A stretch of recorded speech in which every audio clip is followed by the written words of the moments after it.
Good morning and welcome to KidNuz. I'm Tori. Today is Monday, September 28th, 2020. And we begin with President Trump making it official. He'd like Amy Coney Barrett of Indiana to fill the Supreme Court seat left vacant by Ruth Bader Ginsburg. Philosophically, the two women couldn't be more different. But this weekend, Judge Barrett had nothing but praise for the woman she might replace. Of Justice Ginsburg, Judge Barrett said, she not only broke glass ceilings, she smashed them. For that, she has won the admiration of women all over the country and all over the world. Most Republicans would like to have the new justice in place by Election Day, but making that happen will require extraordinary speed.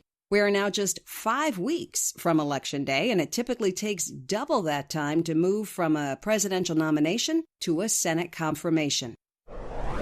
TikTok has been in the headlines for all the wrong reasons lately, but this morning it's making news for all the right ones. The social media app was at the heart of a $12,000 tip for an 89-year-old pizza delivery man. Derlin Newey of Utah took a 30-hour-per-week job with Papa John when he realized he couldn't live on Social Security alone. He soon became a local legend with regulars, including the Valdez family, who began posting videos of his signature drop-off kindness. That led to their TikTok appeal. The family asked their 53,000 followers to donate on Derlin's behalf. The money rolled in, and a surprise delivery to his door was planned. The generosity brought Derlin to tears. He'd never even heard of the video app. Of his tip idea, Mr. Valdez said, Derlin needed this, and I'm just glad we could help. He stole our hearts. And some breaking news. Last night, a judge halted the U.S. ban on downloading TikTok, which was set to take effect around midnight.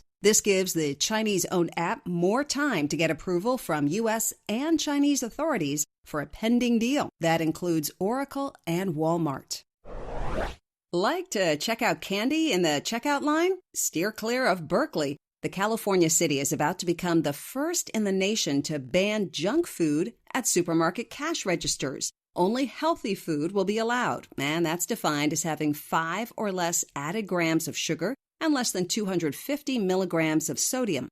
The measure takes effect in March of 2021, with enforcement starting in January of 2022.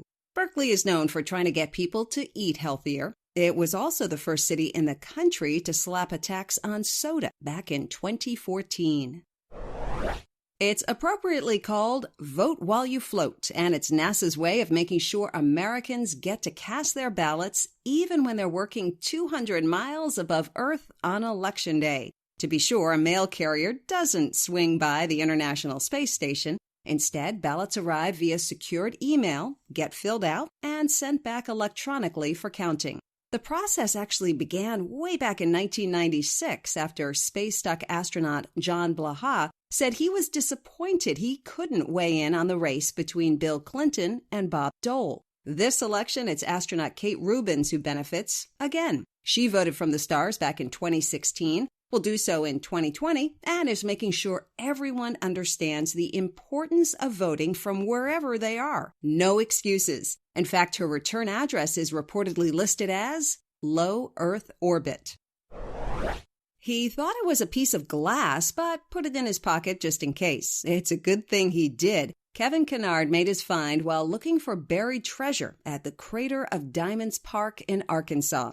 He didn't think much of it until park workers told him that what he thought was junk was actually a 9.07 carat diamond in the rough. Most of what's found there is small, but rules are rules. And the rules here state that whatever you find in the dirt of the old volcano is yours to keep.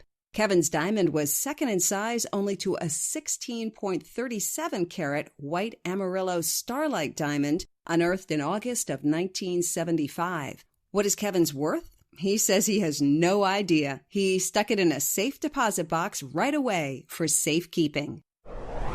That's it for KidNuz. Now our KidNuz quiz. What is the name of the newest Supreme Court nominee?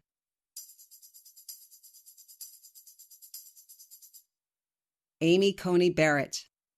How old was the pizza delivery man given a surprise $12,000 tip?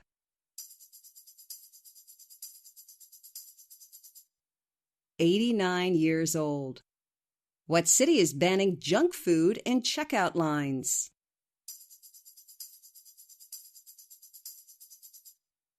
Berkeley, California. How big is the diamond found at an Arkansas park?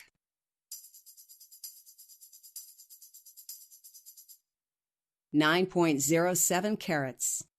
In one for the road. We all know the pandemic has affected a lot of things in a lot of ways. In San Francisco, it's even impacted the way birds sing. According to a study in the journal Science, traffic during the early days of the coronavirus dropped to levels not seen since the 1950s, and that prompted local urban white-crowned sparrows to change their tune. Namely, they sang more quietly because they didn't have to compete with noise pollution. Interestingly, researchers also found that even though they didn't sing as loud during shutdown, the sparrows had improved vocal performance, and their songs traveled twice as far.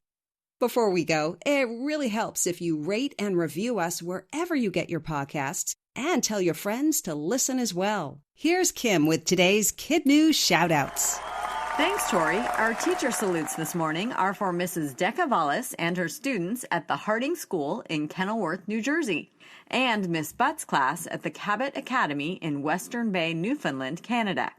And we send birthday greetings to Kane of San Francisco, California, Betsy in Edmonton in Alberta, Canada, Alex in Chicago, Illinois, Aaron in Chagrin Falls, Ohio, Chloe in Missouri City, Texas, Rhea in Rochester Hills, Michigan, Dominic and Isaiah in Bosque Farms, New Mexico, Ella in New York, New York, Graham in Cave Creek, Arizona, Logan in Arvada, Colorado, Campbell in Washington, D.C., Miles in Memphis, Tennessee, and Maximus in Wentzville, Missouri. Thanks for listening, everyone, and we'll see you back here for more Kid News tomorrow morning.